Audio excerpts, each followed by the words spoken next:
웰빙 한방 이야기. 안녕하세요.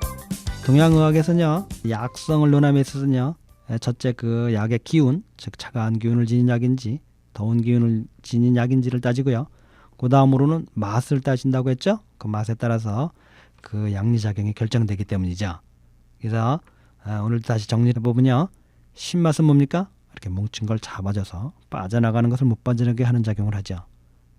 또 쓴맛은 무엇이든지 이렇게 사해주는 작용이 강합니다. 그래서 우리 몸에서 보내야 될 것들이 있을 경우에는 그게 열이든 변이든 쓴맛으로 처리를 하게 됩니다. 그런데 몸이 허약한 사람, 몸에 좋은 게 쓴약이라고요. 쓴약을 주면 어떻게 됐습니까? 그분은 더욱 몸이 상하겠죠. 단맛은 뭐합니까? 우리 몸이 허할 경우에 보하는 작용이 강하고요.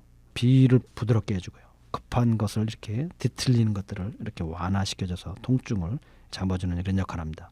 따라서요, 몸에 막 사기가 들어있는 사람들, 감기가 있거나 변이 막혀 있거나 또는 뭐 열이 있거나 이런 분들에게요, 보약 지어달라고 하는 겁니다. 그래서 진짜 보약 주면 어떻게 됩니까? 진짜 보약은 단맛, 우리 몸을 보하는 약들은 단맛으로 되는데 그럼 어떻게 됩니까? 이게 못 나가는 거죠.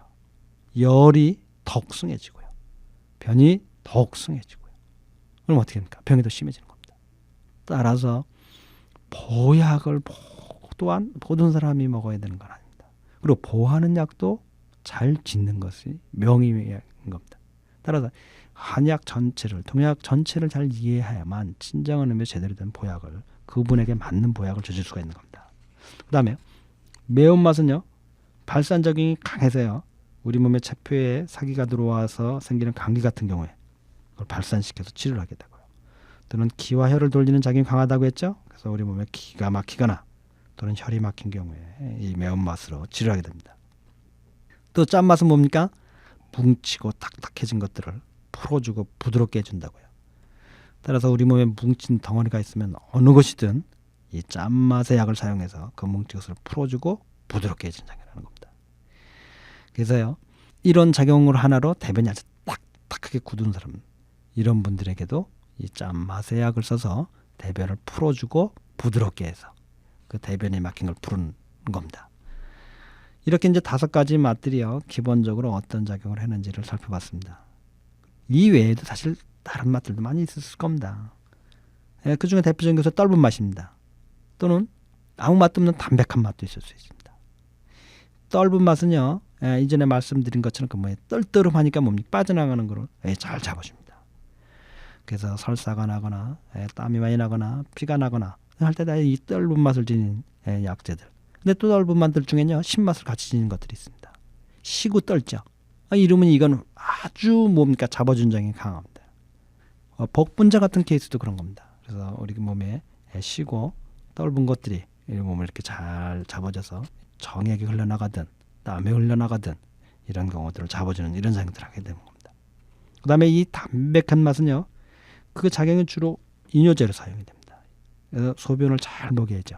그래서요, 이 담백한 맛의 약재로는요, 뭐 부종이 있거나 또는 소변이 잘 나오지 않은 등 이럴 경우에는 이 담백한 맛의 약으로요, 치료를 하게 되는 거죠. 따라서 몸에 살이 빠지기 시작하면 살의 대부분이 뭡니까? 물이죠. 음식을 가능하면 어떻게 합니까? 담백하게 먹는 게 좋은 겁니다. 그렇죠? 이렇게 동양의학에서는요, 그 약성을 그 약물의 기운과 맛을 종합해서 작용을 판단하게 되는 겁니다. 자, 같은 매운 약이라도 또 어떻게 되겠습니까? 그 약이 찬 약인지 더운 약인지에 따라서 또 약성이 달라지겠죠. 그렇죠? 같이 맵다고 해서 무조건 체표에 사기 있는 감기에 쓰는 것이 아니라, 감기도 차가운 감기와 더운 감기가 있는데, 차가운 감기에는 더우면서 매운 약을, 열이 나는 감기에는 차가우면서 매운 약을 써야겠죠. 또요, 마찬가지로 같은 차가운 약이라도 어떻게 됩니까? 맛에 따라서 그 성격이 더 달라지겠죠.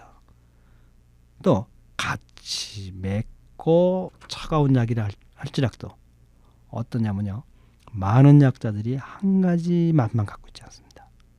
그런데 잘 보시다시피요, 음식을 먹어보면요, 단맛과 쓴맛을 함께 갖고 있는 것도 있어요.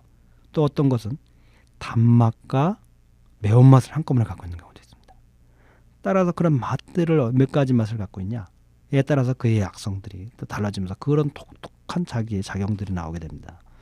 그래서 이런 자발적인 약제들이 구체적으로 어떤 작용을 하느냐 이런 것들은 기본적으로 이제 전문적으로 저희들처럼 공부를 하고 연구를 하는 사람들이 사용하게 되는 거고요. 뭐 청취자 여러분들께서는 이렇게 일반적으로 약 맛이 갖는 작용 원리들만 이해해도요 우리 일상생활에서 이용할 수 있는 것들이 적지 않다고 봅니다. 이렇게 동양의학에서는요 약성을 파악할 때 있어서 그 기운과 맛으로 그 약의 약성을 기본적으로 판단합니다. 이걸 갖다가 동양의학에서는 기미론이라고 한다고 말씀드렸죠.